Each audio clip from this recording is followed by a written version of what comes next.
Ever felt like you perfectly fit in, or maybe you felt a little out of step with the crowd? Language has always given us a way to describe those feelings, and in the 1950s, two words really captured the essence of belonging or not belonging.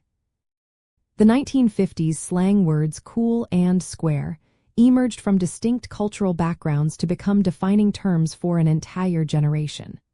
Cool originated in African American jazz culture, signifying something excellent, hip, or admirable, while square evolved from an earlier sense of being conventional or old-fashioned. The term cool really found its footing in the cool jazz movement of the 1940s and 1950s. This style of jazz emphasized a sophisticated, understated, and calm demeanor, which was a direct contrast to the more frantic and emotionally charged earlier jazz forms. So, cool was not just about the music. It was an entire attitude and way of being, representing a collected and self-assured style. It quickly broadened to describe anything seen as admirable, desirable, or fashionable. On the other hand, the word square has a longer, more complex lineage. It was once associated with honesty and fairness, as in the phrase playing it square. However, by the 1940s and 1950s, its meaning shifted significantly. It began to imply someone rigid, conventional, or simply out of touch with modern trends. Think of it like a square peg in a round hole, suggesting someone who lacked spontaneity and conformed strictly to societal norms. It became the perfect opposite of cool, signifying a lack of hipness and originality.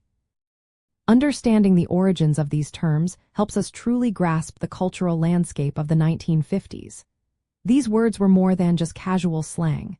They were cultural markers that helped people, especially young people, define their identities and express their alignment or disagreement with mainstream society. When you watch old movies or listen to music from the era, you can really pick up on these social dynamics.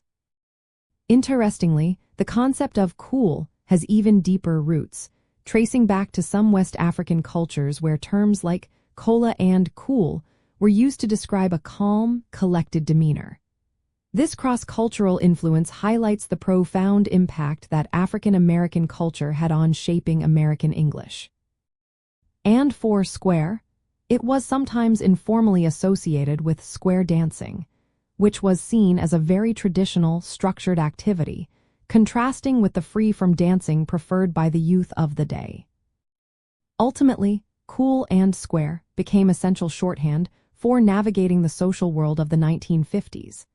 They allowed people to quickly categorize and understand others based on their perceived adherence to or rebellion against established norms.